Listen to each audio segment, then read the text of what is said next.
Whether you're dreaming of a retirement with sand between your toes and a cold one in your hand, hitting the road to chase the winds of adventure, or spending time with your grandchildren, this show is intended to help you get there. Welcome to Coasting in Retirement with your host, Josh Knoll. You've worked too hard throughout your career to spend your retirement worrying. So sit back, kick up your feet, because we've got lots of financial tips and tricks to share to help you get exactly where you want to be. Here's Josh.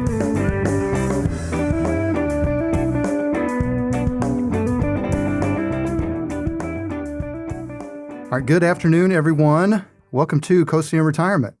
That's right. Here we are today. Josh Knoll here, alongside my co-host, Michelle Lee Melton, my radio partner in crime, my midnight rider. So, folks, we are here. We're excited to be back recording in Coastal College's podcast studio. We're here in beautiful downtown Fairhope. We're excited about the show we have today. We got another killer show for you all tuning in. We also got a little brief bit of news before we get started. Woohoo! Right. We are opening, I guess technically it's one new office, but really it's two new offices. That's true. Our Fairhope office, we've been in downtown Fairhope now, I think 7 years at least. We moved to a bigger place just south of downtown Fairhope, about a mile out. Warehouse Bakery, folks will recognize that in the area. We're about a block south of there off Middle Street. So we got a new place down there. And then brand new, we are opening up an Orange Beach location. Branching out. That's right. It's at Cypress Village there in Orange Beach, right off the main drag. And I think it's 4547. I don't have the address memorized yet, but we'll have it located in all our contact info. So again, bigger spot in Fairhope and a brand new office in Orange Beach. We're very excited about that. So let's get back to the show. Listeners, Michelle and I are here today to discuss financial topics relevant to those of you in or near retirement, living your best life along our part of the Gulf Coast. Now, if you're just tuning into the show, first I want to welcome you. You're listening to what we consider Lower Alabama's most dynamic financial radio show anyway. Here's what we got in store for you today. First segment, we deep dive on our topic of the day. Second segment, it's about 15 minutes past the hour. Fan favorite, Michelle with the news of the week. Third segment, roughly 30 minutes past the hour. You're here, a good old-fashioned roast of yours truly with our Josh's crystal ball and your big fat mouth. This big mouth. I added fat. That's yeah. right, big mouthpiece. And then as you learn, as you all have learned, I have a lot of opinions, lots of them. So anyway, buckle up. We got a lot to pack in, and be ready to be both entertained and enlightening. For those of you new to the show, also a quick background on me. Again, my name is Josh Knoll. I'm a fee-based financial advisor. I hold my FINRA Series 65 securities license, and I'm the owner of Gulf Coast Financial Advisors, which typically I would say located in Fairhope, but now we're in Fairhope and Orange Beach. We are an independent investment management and financial planning firm. You can find more information on me and Gulf Coast Financial Advisors on our website, gulfcoastfa.com. That's GULFCOAST, FA is on financialadvisor.com, or you can always call us at 251-327-2124. If you missed that just now, don't worry about it. We'll repeat our contact info several times throughout the show. All right, so let's get into our main topic of the day. I'm going to start with a question for you, Michelle. Okay. Have you ever felt, quote unquote, better after watching the evening news for a prolonged period of time? It's a hard negative. Well, why not? Because it's doom and gloom, and they just capitalize on that. It needs to be like end with a Care Bear stare or something if they're going to do that. You know, like a feel-good moment. That dates us right there. Yes, and Thundercats always had a good theme that ended it. So. Well, okay, so on that happy note, we're probably going to have our first slightly controversial show today, Michelle. Let's get it. I mean, not bad, but we'll probably anger a few listeners. Ruffle some feathers. Yeah, and people will probably think we lost our marbles. But listeners, I want you to listen to the things that we're about to say, what I'm about to say. Maybe even you write it down, and then take some time to consider the wisdom of my advice before firing off an angry email. Our episode title is pretty tame. It's going to be called today, 5 Things That Retirees Should Simply Ignore in Retirement. But I made the decision to bring some of my life experience into this debate as much as my financial advisor experience. And in doing so, we'll probably ruffle a few feathers. So be it. All right, Michelle, you ready? I am. All right, so here we go. We're going to list the 5 things that retirees should simply ignore in retirement, and then we'll circle back and discuss each individually. And this is what I was talking about with some listeners going to think we lost our marbles. We're going to dive headfirst in what we used in our opening example. The first thing that retirees should ignore in retirement is the news, in general anyway, especially the evening news. Yeah, the evening does seem to be particularly bad because some of the Sunday programmings, like I use Sunday morning, it always ends on a good nature note. Yeah, the evening is a totally But different it's total animal. disaster evening, yeah. And here's the thing. Setting up nightmares and whatnot. Right. I'm gonna make the case that it's more often than not a waste of your time, and it only exists to sell advertising. We'll have some specific and recent examples. And really, for one example we'll talk about right now, all the noise around the recent debt ceiling standoff. Pshaw. It ended up being a complete waste of most people's time and was used to get a bunch of people worked up and scared, and what I consider needlessly. All right, number 2. These, again, 5 things that retirees need to ignore in retirement. Number 2 is Social Security is going broke. So I'm going to tell you all, your grandkids may need to worry about this, possibly your kids to some degree, but those of you in or near retirement, you're fine. We'll discuss. Michelle disagrees. I'm very sketch about Social Security. Well, I'm going to make you It's feel suspect to me. All right, number 3, things to ignore in retirement. The stock market. What? Wait, right? I'm a financial advisor. Right? It's my job to watch the stock market.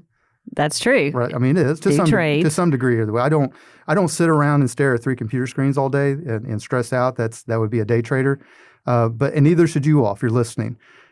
In our particular practice and most financial planning practice, the focus is on the financial planning, and we'll discuss why the proper strategy in retirement should alleviate you having to check on your investment accounts often. Now, you want to totally ignore them, but you don't need to be checking them all the time if you got a good financial plan in place. All right, number 4, no particular order. Things to ignore in retirement. Any news about cryptocurrency, meme stocks, or anything guys like Jim Cramer have to say? Or just avoid cryptocurrency. I'm actually looking forward to discussing this one. There's more information since we drafted this. No doubt. All right, lastly, 5th on the list, 5 things to ignore in retirement. People that use scare tactics to sell you a financial product in retirement. Now, I say financial product, but I don't care if it's precious metals, a timeshare, an annuity, or just good old-fashioned snake oil. Yes. If someone has to convince you that the world is going to HELL in a handbasket to sell you a financial product, run away. Don't walk. All right? Yep. All right, so Michelle, let's dive into each individually quickly. First, let's talk about the news. So here's my case, and I want to get specific because I don't want to be too broad brush here. We have people that probably watch some news channels, some that watch the other, and they're going to have their strong opinions on it. I just know if I was saying this opinion and I was in my 20s, you could probably brush this off. The fact of the matter is I'm pushing half a century old. I've seen this stuff in effect. I've seen it with my clients, my family, my friends.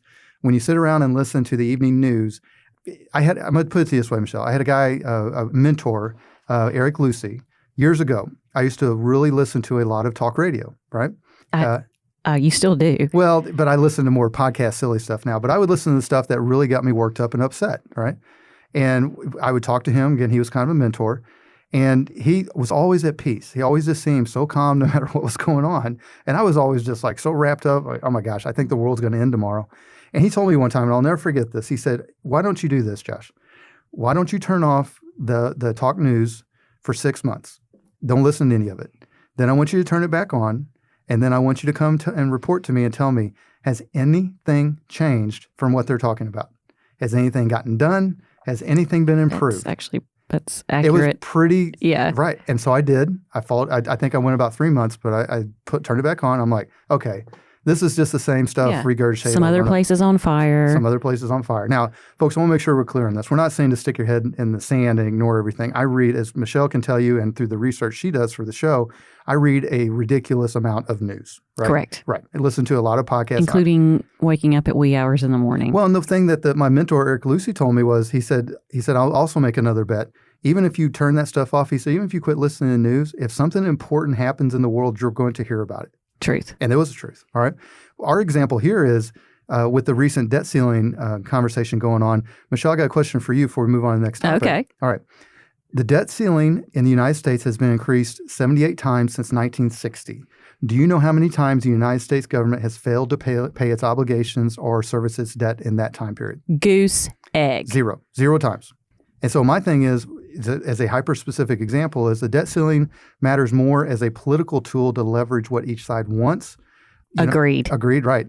And no matter what you hear from any politician on either side, no one would ever want to be responsible for the U.S. defaulting on its debt.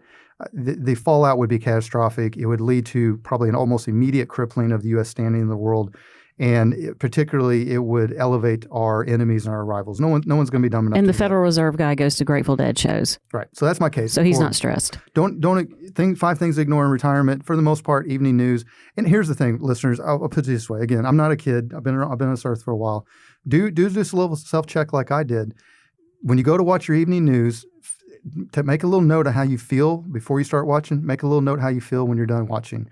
If you feel better, congratulations. Send me a note and I'll buy you a beer or send you some money or something. Because if I'm a betting man, I'm gonna say you feel worse. A lot of times it's for stuff that you don't even remember that is kind of a complete waste of your time. All right, number 2, Social Security is going broke.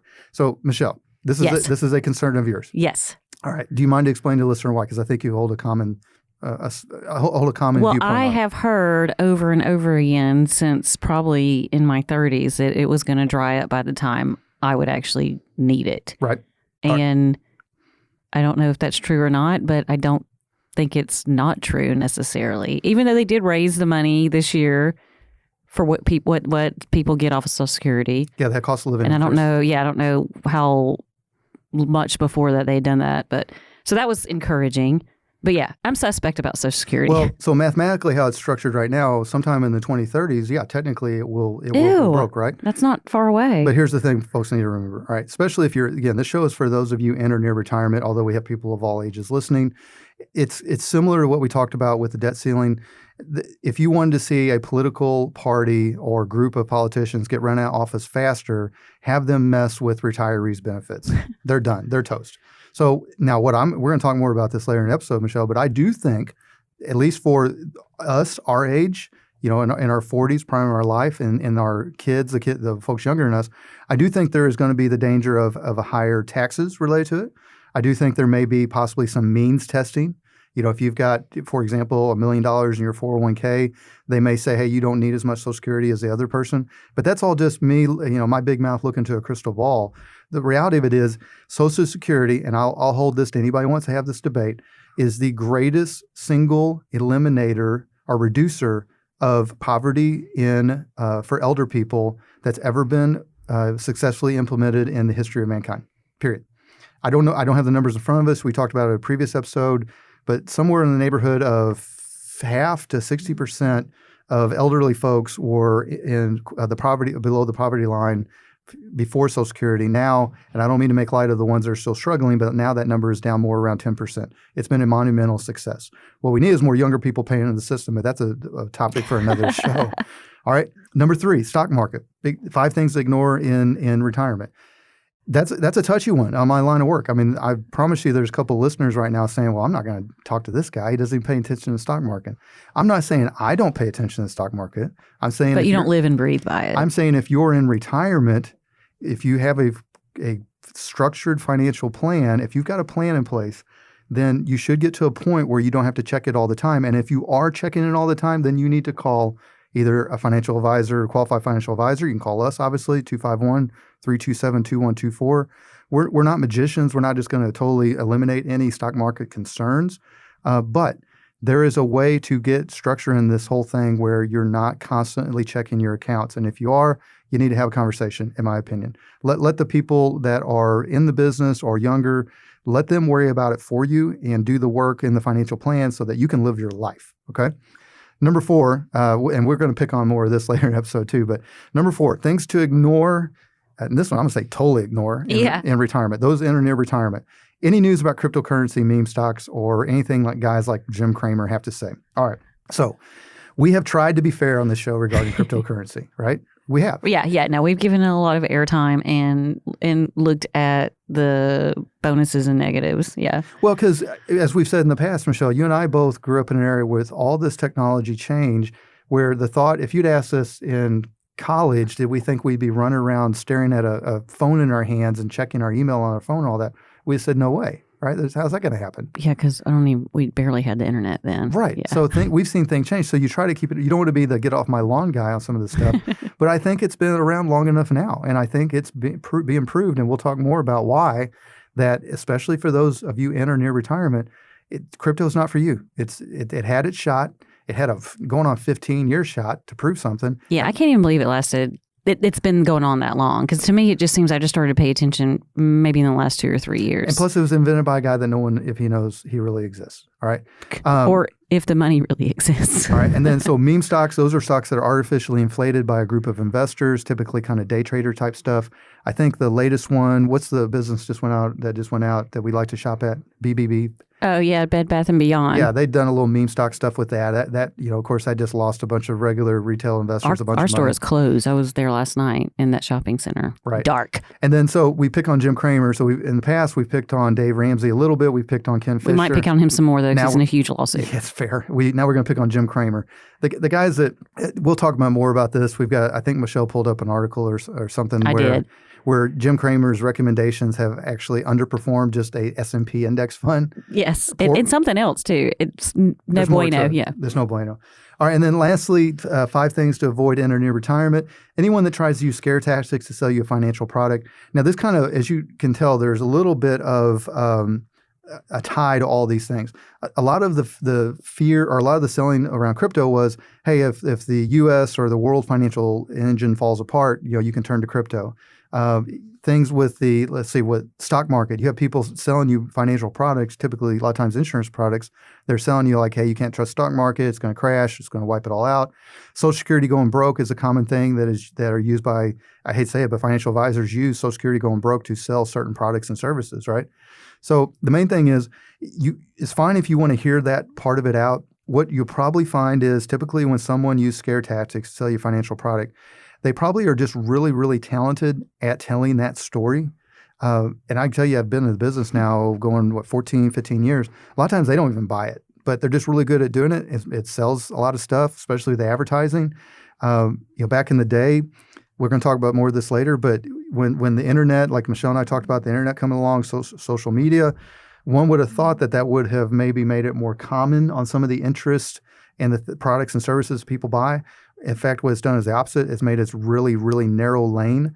And advertisers and really good salespeople are good about picking out the, how would I say this, Michelle? The weaknesses of a particular, particular prey segment. Upon, yeah. Prey upon. Yeah, they know how to prey upon it very well. And if you're seeing a lot of stuff in your social, if you go pull up Facebook and you see a thing, such and such is going to end next week, buy this, then you'll understand what I'm saying. All right, so those are the 5 things. Let's list them real again before we move to our next segment. 5 things for those of you in or near retirement to simply ignore in retirement. First was the news, the evening news specifically, all right? Yep. Second was Social Security is going broke. Third was the stock market. Fourth was cryptocurrency, meme stocks, guys like Jim Cramer, blowhards, and then anybody trying to use scare tactics to sell you a financial product in retirement. All right. Yeah, Jim Cramer's a Harvard law graduate, by the way. He's a smart guy. I mean, I know, but really, lawyers? Well, remember, what people got to remember, Jim Cramer is on that show to sell one thing, it's advertising, so he can make that's it. Yeah. Okay. All right. So, folks, if you're interested in learning more about what we had to say there, learning about how that we handle our business, why don't you give us a call at 251-327-2124. And, of course, you can always find us at gulfcoastfa.com. That's GULF, like the Gulf of Mexico, Coast, and then FA is in financialadvisor.com. And as we announced at the beginning of the show, you can now find us not only in Fairhope, but in Orange Beach. Woohoo! All right, folks, coming up next, there's always a lot going on in the world, particularly the world of finance. And this past week, and literally any week, is always a great example of big news in finance. So every week, Michelle and I scour what she calls the interwebs for helpful financial articles related to our topic of the day, especially articles that pertain to those in or near retirement. So join us after the break to hear Michelle and I discuss this week's relevant headlines in our Michelle with the News of the Week segment. Stay tuned.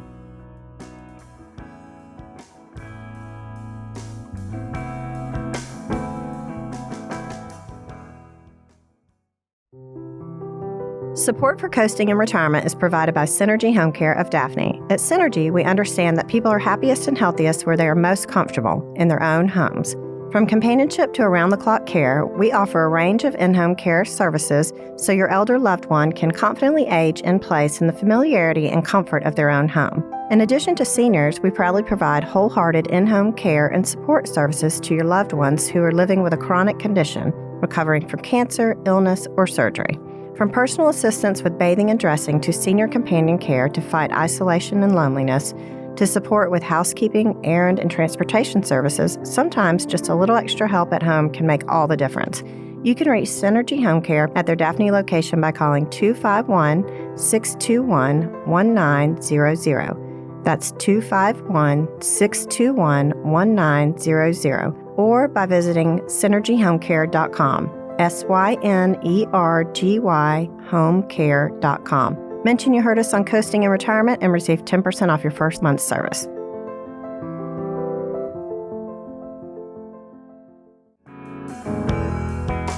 Welcome back, Coasting in Retirement. Your host, Josh Null here. So as we discussed before the break, every week Michelle and I scour what she calls the interwebs for helpful financial articles related to our topic of the day, especially if those articles pertain to those of you in or near retirement. And what we're going to do is try to help you all understand and decipher the deeper meaning of these headlines, or at the very least, hopefully provide some context. So without further ado, here's Michelle with the news of the week. All right, Josh, since we've already probably riled some people up by telling them to turn off the news and ignore their investment accounts, let's jump right into a news site often featuring strong opinions. I thought you'd find this both interesting and a little funny. Fox News had two articles, not just one, but two, about the debt ceiling published within about a week of each other. One is titled, Biden must resist Republican debt ceiling demands, while the other stated, why Biden needs to bend in the debt ceiling standoff. That second one had a lot of alarming numbers, if they're even real. I'm not sure. Now, the whole debt ceiling thing's not real, so whatever. Right. Okay. So now, to be totally fair, the article that says Biden needs to stick to his guns was written by none other than Bernie Sanders, which I had to Google because I didn't know if this guy was still alive or not. He very much I'm is. serious. I did not know. Yeah, well, he sidelines as Larry David, I think, at times. I think you're right. I mean, yeah. So anyway, that was just kind of interesting in and of itself. And then there was two questions. Why is Bernie Sanders writing for Fox News? And he's still alive. I had to figure out. And which of the articles do you agree with? All right, so I guess first let's give credit to Fox News for having Bernie. Literally what could not be more further to the left. Yes, of a yin and contributing yang. author. Yeah. So, and to answer your question, I agree with neither. You know? Okay. Now, when we originally were going to record this show, the debt ceiling still had not been resolved. But we, right. We were sitting like, okay, it's going to be resolved as we go into studio, which is what happened. Yes. And I think really what this is, Michelle, it's a stark example of the posturing and the political positioning that both sides do to appease their base. Get everyone worked up and scared. 100%. And then slide into certain political requests. Weird things in there just to, Well, and they do the stuff that they normally couldn't get approved through the normal political process. So I thought that was pretty good. I mean, literally two articles, right, bang, bang, back to back, both sides of it. And I think, I think what happens, this is a great example of what you see a lot of times with the news in general, is you feel like you're just yo-yoed around. Truth. And you're like, okay, what am I actually supposed to feel? Well, what you're supposed to feel is confused enough that you keep on listening. Yeah, but not devastated. And sell more advertising. Right. Right. No, I do. You don't agree with either one of them, which is funny. I do agree with that. Okay, what's next? Okay, so since we start off with probably the most well-known news site, let's pivot to a site that I don't think is super well-known outside of South Carolina, where I actually lived at some point, and it's called The News and Democrat. They have an article titled Base Retirement Plans on Facts, Not Scare Tactics. First thought, base all plans on facts and not scare tactics. It's just retirement stuff. But okay, I digress. Fair. This article was brief and to the point, which I do appreciate, and the author seems to agree with you when she states the odds of Social Security benefits getting cut in the near future are just about nil. I still am suspect about it. So Josh, why do you and this author share the same opinion about Social Security? Well, we talked a little bit about in the beginning, Michelle. I think that the benefits getting cut in the near future, the chance is about nil. And here's why. It would be political suicide, right? The U.S. government, for better or worse, has shown the willingness and the ability to go into further debt whenever they felt like they had something that they needed to get paid, right? Yeah. We're on one hand, they're telling us Social Security's going broke. We allowed it. On the other hand, we threw in, I don't even lost count of how many trillions got thrown into. And you could argue it was good or bad. That's not the point of me saying it. But there was billions, probably trillions of dollars pumped into the U.S. economy. And guess what? That was done using primarily debt service, right? So I think in the short run, it's political suicide, especially for those entering near retirement. There's probably going to have to be some structural changes to Social Security at some point. When Social Security was put into play, if somebody made it to 62, or maybe when you can first start drawing benefits, maybe even 65, the life expectancy, I think, I did this research one time, the life expectancy was maybe 5 years in retirement on their average person was drawn. It's like 70, 75, somewhere in that range. Well, now you got people you got people regularly living into their 89. We're going to be centurions from and beyond, right? Yeah. And so the system was really never designed to accommodate that. Not that dissimilar to pension plans. Pension plans have a very, very similar problem that Social Security does. People are just living longer than they ever actually based their plans on in the beginning. So I think in the short term, I agree with this author. There's very little chance of the benefits getting cut. What politician is going to do it? Yeah, that would be political suicide. It'd be political suicide. Yeah, for sure. The only way that would happen, Michelle, the first thing hopefully everybody gets old. Well, they'd have to pass a certain amendment first. They'd have to pass term limits for Congress people. That'd be nice. Then there would be the chance that somebody might. There's an idea. Right. There's an idea.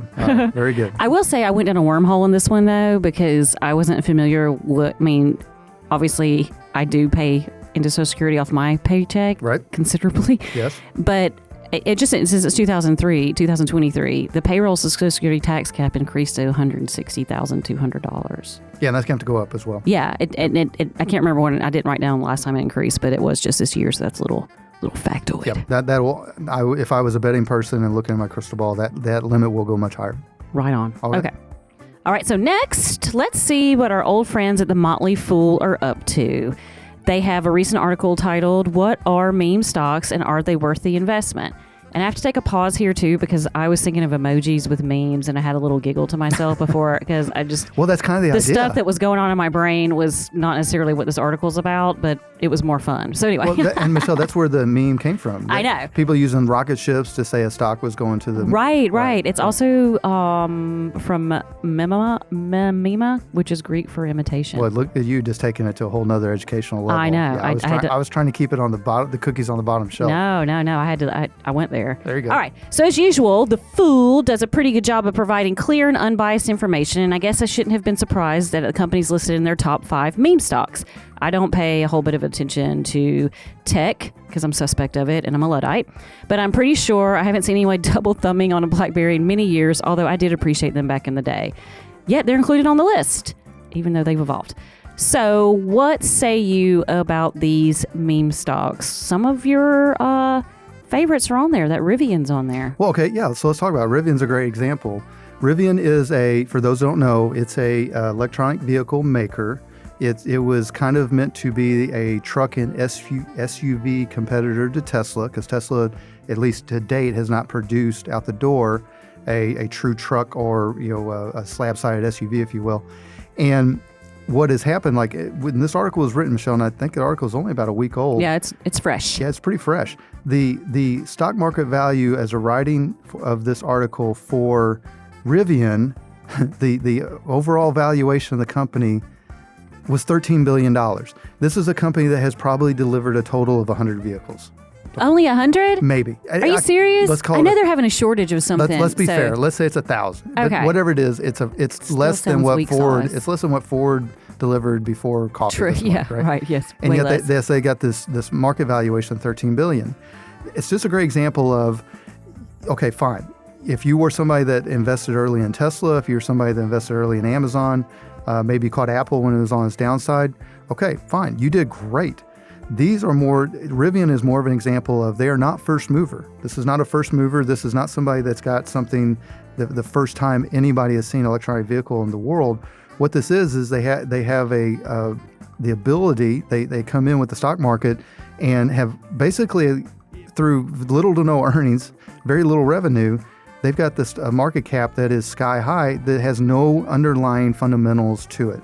And this was one great example of a meme stock. BlackBerry, I don't mean to pick on BlackBerry because I don't pay any attention to what they do with their software. I just know no one has the phone anymore as far as I know. I thought they made a come back a couple of years They ago. may have. Well, and also on here, Michelle, another great example, Virgin Atlantic. Now, Virgin Galactic. Virgin Galactic was probably, in my humble opinion, was probably assembled in order to sell a bunch of the stock that I agree with that. was used Richard to, Branson is just laughing. was probably to prop up his other businesses. Yeah, I see through that too. And if that gets me in compliance problems, I'm sorry, but that's my personal opinion. Yeah. Because there was literally there's no reason for Virgin Galactic, I can say it right. Galactic. Yeah, to have that much market cap, and it probably doesn't even at this point. It's probably not. It's probably gone down quite a bit. So yeah, those are great examples of meme stocks and why. If you want to gamble on this stuff when you're young and you got time to overcome some errors, that's fine. But when you're in or near retirement, even if you hold a couple of these things just for fun, for giggles, it's just for fun. Fine. But a lot of times, what you'll see is people have fear of missing out. And they'll overinvest. They'll put too great a percentage of their investment portfolio into things like this. And these are literally, remember, a stock can go to zero.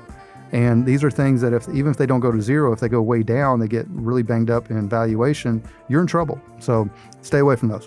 All right. What's next? Okay, our next article comes from one of your favorite publications, Wired Magazine. That's right. Which is easy to turn into Weird Magazine when you're typing quickly, and it doesn't catch that. So, and there probably is a Weird Magazine. It probably is. Probably several. But anyway, okay. Pretty sure that's a site for nerds, so that tracks. That's right. Weird Magazine might be more fun for me. But anyway, Wired Magazine just published an article titled, Molly White Tracks Crypto Scams. It's going just great. That sounds sarcastic. And it is. Okay. I found the author pretty interesting, and she's a smart cookie. Apparently, Molly White is a young software engineer by trade that started a blog site called Web3 is Going Just Great. And now she has emerged as a leading researcher, even though she didn't intend to be, and a voice regarding the downside of crypto. Anyway, it sounds like Molly has some of the same frustrations that you do, as do I. And I learned from her blog, over $12 billion have been lost by regular folks like you and me and our listeners investing in crypto. And I know you dug this article. So what do you think about it? I do want to say that she mentions the dark belly, and she started this whole thing because she was fed up with the hullabaloo about how crypto was going to make all of us rich overnight. Right. And she was like, no. Well, so first, I didn't invest in crypto. In fact, I did not either. The more pressure I got from It's witchcraft. Crypto Bro, I actually the more arrogance I saw, the more I got turned off from it. And again, as we've said, Michelle, we try to be fair. And this is before the Binance thing just happened. The Binance thing just happened. Who knows? I mean, eventually there may be a use case for the blockchain technology. We try to be fair with that. We just got to go with what we see now. You know, show me state of Missouri, where I'm from. It's show me, don't tell me. And right now, all they've done is tell me. So what most folks got to realize is crypto is a zero-sum game. And here's what I mean by that. This kind of goes into the debate of, is crypto a security or a commodity? This is an ongoing debate. I say it's neither. But what do I mean by that? So with securities, like a publicly traded stock, there's typically some type of revenue being produced by the underlying company that you're holding the stock in. Or even if it's a new company, say a tech company, maybe there's a lack of real revenue, but there's still a product or a service being developed that is intended to be somewhat of a unique idea in the marketplace. Think Uber, okay? Commodities are backed by solid, tangible things such as wheat or cattle. And here's the thing, there isn't anything outside of a digital coin to act as an asset in crypto. So, okay, all right, fine. Let's put those two arguments to the side. What about crypto as a digital gold argument? Here's my thing, Michelle. Again, I look at history. Precious metals have some inherent value that has been proven for millennia. Crypto, on the other hand, right now is pure speculation. Right now, at least the crypto as coin, as currency. I can't talk to the blockchain technology, and as Michelle and I have made it clear to everybody listening in the past, you crypto guys, blockchain guys, if you want to come on and set us straight, we'll hear you out. But right now, all we've seen is pure speculation, and what that means is its value is derived simply based on people buying and selling to each other. Yeah, that's it. And I'm going to take a guess. Michelle mentioned it, that this recent Binance scandal is probably going to expose how much of that quote-unquote value actually came through what is called wash sales, where you're basically buying and selling the same thing over and over to create the illusion of a market for that thing. True. This guy that did the whole Binance thing, it must have been at least half a dozen of his own companies, and that's exactly what they were doing. They were buying, just selling from each other, and so it inflated it, made it look glamorous and shiny, and Look where it is now. It's a hyper version of what in the stock market is called a wash sale. All right, very good. Okay. We got time for one more? I think so. All right. All right, so you're familiar with the website The Street. Just kidding, it's The Street. The Street. Yeah, Yes. I am. It's basically it's intended to be a financial news and literalist. I can't say that word. Literalist? How do you say? Literacy? Thank you. Yes. Are you illiterate? No, I have an overbite and some words I can't Literacy. pronounce. Right. Okay. Well, they had a recent article simply titled Handling Market Volatility, Okay. which is hard for me to say. There you go. So, this article contained quite a bit of info that seems to jive with your focus on having a financial plan to help weather the ups and downs of the stock market. I also found this interesting because your old buddy Dave Ramsey, apparently his Ramsey Solutions Group did a study a few years ago of over 10,000 millionaires and found that 94% of them worked with the financial advisor to achieve their money goals. Da-da-da! Yay. So, why do you think this is? I know the answer. And why am I not one of these 10,000 millionaires yet? I guess I need to set up an appointment with you. Yes, you do. All right. So, fun fact, Michelle, one of the founders of The Street was none other than Jim Cramer. I read you told me that. Right. So, what this article means, and I'm going to Also suspect. Yeah, also a little bit. I'm gonna push back a little bit on that 94%. That actually sounds a little high. It makes guys like me look really good. That's great. You think it's like 75? Well, I'd say for 10,000 millionaires, a lot of them made their money by owning or creating something, and then once they owned sold it, on- once they owned it or created it, then they probably brought in some financial advice.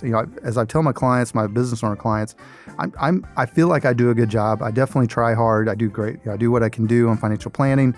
I've been doing this for a lot of years, but no one can beat what you can do with your own talent, your own uniqueness, if you're looking at creating an idea or a business. That's always going to get you, typically, if things go well and you make the right moves, you're going to have a much greater chance of creating significant wealth going down that route. Now, that said, I think that this article definitely has a great point in that having a financial plan will definitely help you weather the ups and downs of the stock market. We talked about it in our opening segment, 5 things to ignore in or near retirement, one of them being the stock market. You can actually shoot yourself in the foot by watching your investment accounts too much. I see it all the time. You're literally, everybody says it and they know it, but they still will sell when other people are selling, and they still will buy when other people are buying, which is the exact opposite, generally speaking, of what you want to do. Typically, what you're going to do is you're going to dollar cost average over a number of years, so you're kind of smoothing out some of that. But at the very least, what you don't want to do is sell when everyone else is selling, as long as you've got, that's a broad statement, as long as you've got kind of quality holdings. I mean, if you've got quality companies that actually have real revenue, not crypto, not a meme stock, they've weathered, some of these companies that you're holding stock in where the stock's beat up, these are companies that survived the Great Depression. They're going to survive whatever's happening right now. So just hang on, okay? Remember, because it's not a loss until you sell. We just had a pandemic too, so. Right. Yeah. All right. Is that it? That's it for the news. All right. Very good. Well, great job as always. These are always important pieces of information. We feel like it impacts those in or near retirement. So listeners, if you have questions around our topics and our headlines or anything else we discussed, or if you just want to talk about your individual investment strategy or financial plan, why don't you give us a call at 251-327-2124. We can have a conversation. We can set up a free, no obligation appointment, no pressure. Or you can always reach out to us through our website. That's gulfcoastfa.com. Again, Gulf Coast, and then FA is financialadvisor.com. All right, folks, coming up next, Josh's crystal ball and big mouth. All right, what have been some of my predictions? Have I been right? Was I ever wrong? How wrong? What do I think is going to affect investors in the near future? So we talk about all these things and poke a little fun at my big mouth. Stay tuned. Imagine for a moment that an intense storm is pounding your house.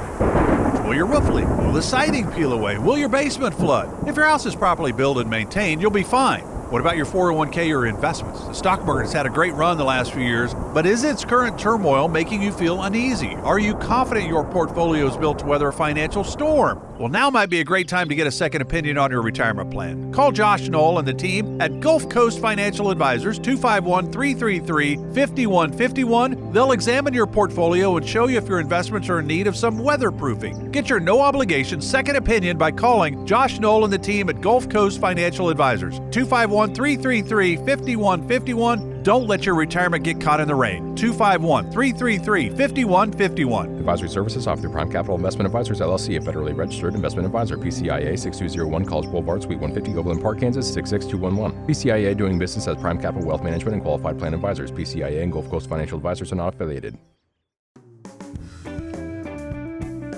Welcome back. Your host, Josh Knoll here, alongside co-host Michelle. Hello. So I am opinionated. I have strong opinions at times. I would say a radio show host that isn't a little opinionated probably wouldn't be very interesting. Very bland. Interesting to listen to. So, and I am paid in my profession to offer professional guidance and my opinions to my clients. Otherwise, I guess what use would I be? So sometimes I feel so strongly about something that I talk about it publicly, as we've done on some of our topics we keep circling back to on this show. And I've done that on various podcasts and radio shows that I've had.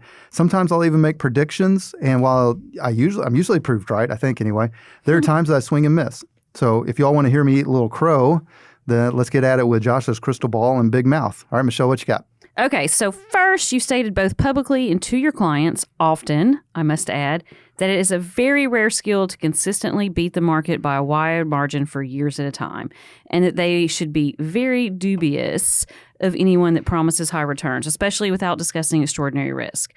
Not that there isn't an upside in investing, but there are also there are only so many Warren Buffetts out there, right? Yes. So, well, apparently the Wharton School did a 15-year study on the stock picks of TV personality Jim Cramer, which is a Harvard law graduate, by the way, so immediately suspect when it comes to finances. Ouch. And found out that not only did he not beat the stock market, he didn't even keep up with the S&P 500 index. So did you nail this opinion coming out of your big mouth? Yep. Yes, you did. Yeah. Oh, of course, yeah. Here's the thing. The main thing... And then I watched him the other day just for funsies. It's exhausting. It is. I mean, it wore me out. And it's exhausting. It created anxiety a little bit too. Yeah. Right. All right. So here, and again, kudos to him. He's obviously been He's making it. He's doing it. He's been on the air a long time. Yeah. He's probably a very nice guy. So, I think he's probably really funny in real life. He probably is. I think Jim, he has to be. So Jim, we know you're listening. Love you. Yes. Let's hang out. But now, the main thing to take away from that is pre-retirees and retirees in general need to kind of steer clear of individual stocks for the most part anyway, especially any of those that you would consider risky, and especially those recommended by a charismatic salesperson. Yes. So, I mean, this is we opened the show with this, like 5 things to ignore in retirement. One of them is talking heads like Jim Cramer. All it's going to do, every now and then you might get lucky. He might get lucky. He might find something, but you just got to come back and remember, Jim Cramer is on the air for one purpose and one purpose only, and that is to sell advertising, right? Yes. He is not concerned if he's right or wrong. That's at not his MO. all. No. Right. And just as Michelle said, they did this study, the Wharton School did a study where 15 years, it wasn't like 2 years, it's 15 years, where and you didn't even give the number because I think you were being kind, but he wasn't even close. I mean, he was like half of the S&P. The numbers are... So, this is definitely one where my big mouth was right on. Sorry, Jim Cramer. His mouth is bigger. True that, and he has a much bigger audience for now. We're coming. Right. Okay. All right, so this is a quick one, just a jab right at the nose or a left hook. On one of your episodes from your previous podcast, Every Dollar Counts, you said that inflation would come down quickly because it's mathematically difficult for it to stay high in a stable economy. You said this back in, rewind, July of just last year, 2022. How'd that work out for all of us? Yeah, my nose is bloody and probably broken. So my left hand hurts. Yeah, you got me the left good. Hook. Yeah, I may not be able to finish this episode. So the point I made back then, I did a podcast. We did it for several years. A local guy named Jay Stubbs was my co-host. He did a great job. The point that we made on that show was, or I did, Jay pushed back, kind of like you are now, is that inflation is not necessarily a measure of how expensive something is. It's a measure of how something has changed. You said measure. And you love that word. It's a Missouri thing. That is a Missouri thing, That's right. Yes. It's a measure of how much something has changed percentage-wise. So in general, unless prices keep going up and up and up, inflation tends to naturally cool after so long. It's just a mathematical certainty that it will cool if prices don't keep going up and up. And my best example is see the demand for gas. When gas prices surge, there is an immediate decrease in demand. Mm-hmm. However, to my surprise, and this is one where my crystal ball was broken and my big mouth got me in trouble, things just kept going up and up and up. And we had high inflation. We still kind of do now. I think it's starting to come down. In fact, it's probably going to come down enough. They're getting a little concerned about rates. But yeah, I definitely, my crystal ball was busted on this one. Things just kept going up and up and up, and inflation has stayed high for way longer than I thought way back in July of 2022. So I was wrong. Yeah. That was not even a year ago. All right, I got to wipe my nose. Hit me with your next thing. Okay.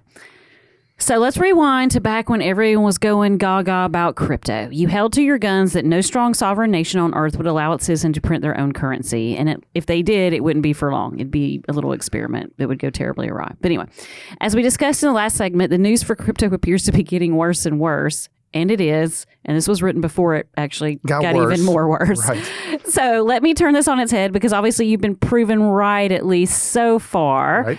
Do you see a path forward where crypto becomes a legitimate enterprise? All right, so this is one where I can say I was right, but even I missed out on the amount of corruption and theft in the industry. And again, Michelle, I know it sounds like we're picking on crypto. I think the turning point for me, and I'm going off tangent here quickly, I went to a convention, and there was a guy came on stage, and he was really charismatic, he was really dynamic, and he was trying to convince all of us financial advisors to dedicate 5 to 10% of our clients' portfolios into crypto. Sketchy. And as you listeners have learned, I've got a big mouth, and I have opinions. I stood up and asked him, like, but why? Yeah. I mean, so tell me why. Still don't know why. Well, and basically the argument was fear of missing out is finally That's what not a good it was boiled. reason. Hey, they're missing out on the future. Well, okay. But what if they swing and they miss, and now their future is back working part-time because they lost half of their portfolio on this nonsense? And we talked about it earlier, again, nonsense. Treating crypto as an asset class or like a precious metal when it has – somebody show me the revenue. Yeah. Somebody show me the intrinsic value. Show me the real money. Show me where the NFTs have held their value. And that's why I try to be fair on this, Michelle, but there's certain times I get aggravated enough that I'll really go ahead and plant my flag. My opinion is that this whole cryptocurrency thing may actually go down as the greatest Ponzi scheme in the history of mankind. I agree. All right. I'm with you on that. And here's the thing. That is even if the underlying blockchain develops into actual real world use cases. Good for it. Because even if the products and services that come from this, and it'll take years, probably decades, for them to make up all of the money that the average investor has lost already to this point on this crypto BS. It's not, unless the whole industry turns into the next coming of Amazon, you're talking billions of dollars that have been, remember, crypto is a zero-sum game. Yes. And the ones that have lost the most are your average retail investors. Correct. Right. So, yeah, nailed it. Okay. So, Josh, as someone experienced in sales, you've said that the interwebs, social media, and Google search would be some of the main reasons why fear and pressure-based sales tactics would eventually no longer work, and that people would do their own research and do business with people and companies they've viewed as experts in their industry. Yet any social media user can tell you the volume of the worst is ahead of us, so buy right now. And they see a lot of those ads, and high-pressure salespeople are still working, sometimes successfully. You're saying when an ad says the worst is ahead, so buy right now. Right. Okay. Right. All right. Yes. So what happened to your crystal ball on this one? Well, because I'm a overly optimistic, hopeful person. Some would say, good for you. Some would say hopeless romantic is how you say it. Hopeful romantic. It's hopeless. Hopeless. It's very Shakespearean. Yes. Okay. Well, Shakespearean. I was just reading that last night. Sonnet? While I was watching Jim Cramer. I was not. Yeah. All right, so, wait. So here's my thought. I thought that the internet and social media would align and foster common interests, which one can make the argument it has. But in doing so, what it's allowed is companies to basically segment us as consumers and be hyper-specific with their targeted ads, even be so specific as they fall along political lines.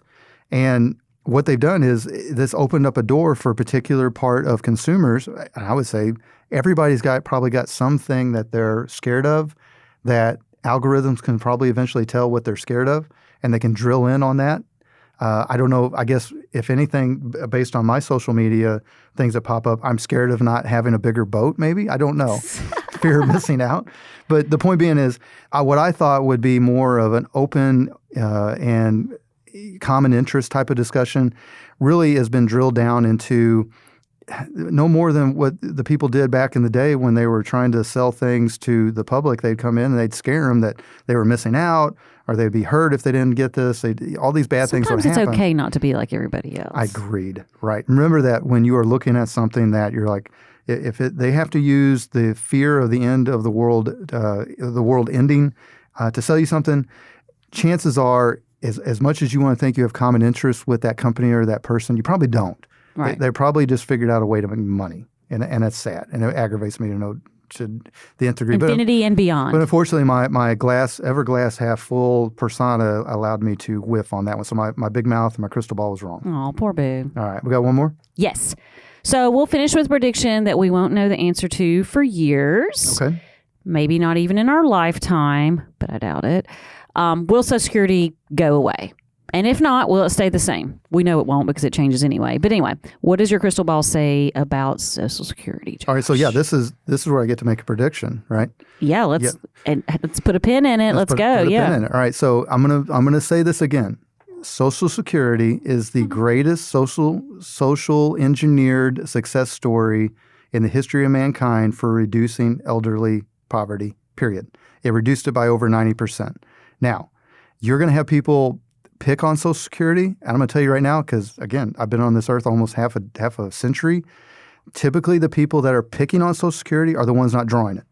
They're younger, and they are not concerned about what you folks that are in or near retirement about your daily needs, your monthly needs, your income needs. They don't care. They are just trying to find a position and push back on something. Now, when you are in or near retirement, particularly if you're drawing Social Security, what you want to know is it's going to be there. So what you want from these young people, instead of sitting there trying to destroy something that is probably at least somewhat of an important part of your monthly income needs, what you rather have them do is become part of the solution, right? And part of the solution is getting to work, being productive, working as long as we can, keeping ourselves healthy, doing all these things. And just understand that with all that said, I still hold that, and this just what I said, Social Security has been a huge success. However, it's not mathematically going to last like it is. It's not. So, well, that's why it's going to change. It's going to evolve. It's going to have to evolve. It just evolved some this year with the. It's going to. There will probably at some point, especially you and I, Michelle, we'll probably look at a higher minimum age because we discussed earlier. Yeah, that's going to happen. People are living. Happening. 62 years old is not that old anymore. No, it's not. Not at all. Possibly a lower payout. I would doubt that. I do think that there's a chance of means testing, of looking at the assets and income that somebody has and using that as part of a basis for what the payout is. But I could be wrong. But it will never go away. It'll never go away unless the United States is completely falls apart. Well, we don't know if never because it might outlast us. Well, I have a crystal ball, and I'm telling you never. Oh, okay. Write that down, people. That's right. All right, we timestamped this. 20 years from now, we'll have this conversation. Hopefully we're right. Well, it'll be our algorithmic AI robots. Oh, my gosh. Don't even get me started. We'll I read this disturbing. We'll have to do a whole episode on more AI. I read That's right. Article this very week good. that was disturbing. Well, listeners, I hope you enjoyed a peek behind the curtain on how I form my opinions and my predictions, and more importantly, that I'm willing to admit when I'm wrong. Not very often. No snake oil here. But still. Now, to our listeners that have more questions on various investments and topics we discussed in this segment, we invite you to reach out to us. Call us at 251-327-2124, or you can find us on our website at gulfcoastfa.com. Again, one more time, that's GULF, like the Gulf of Mexico, Coast, FA is in financialadvisor.com. Well, folks, that's it here this week at Coasting Retirement. I want to give a huge thank you to my lovely co-host, Michelle Lee Melton. Welcome. Thank you. Clap, clap. Woo. A thank you to our awesome radio station, FM Talk 106.5 out of Mobile. Many thanks to the provider of our show music, that is local band Sloth Racer. That sloth is in the slow animal. Their music is not. And a note, y'all that are looking for a band to play at an event or special event or anything like that, give them a call. Franklin and Sloth Racer, they're young guys. They're out there hustling. They do a great job. They're fun. We completely appreciate their support they've had of our various podcasts and shows. They're awesome. And, of course, always a sincere appreciation to all of you out there that have been listening and joining us on our journey. We would love to be, obviously, a part of your financial journey as well. Until we talk again next Sunday, have a wonderful and productive week. This has been Coasting in Retirement with Josh Knoll.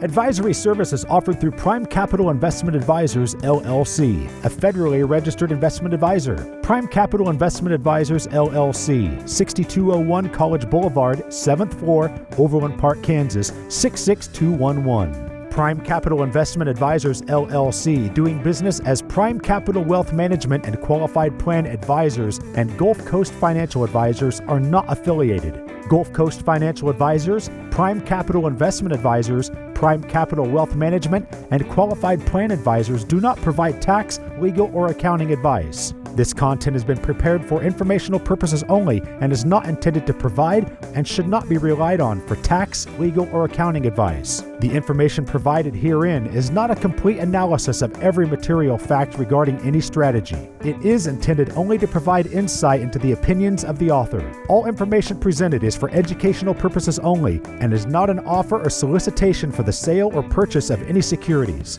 Content offers commentary and generalized research, not personalized investment advice, and is for informational purposes only and does not constitute a complete description of our investment services or performance. All investments involve risk and, unless otherwise stated, are not guaranteed. Be sure to first consult with a qualified legal professional and/or tax professional before implementing any strategy discussed here.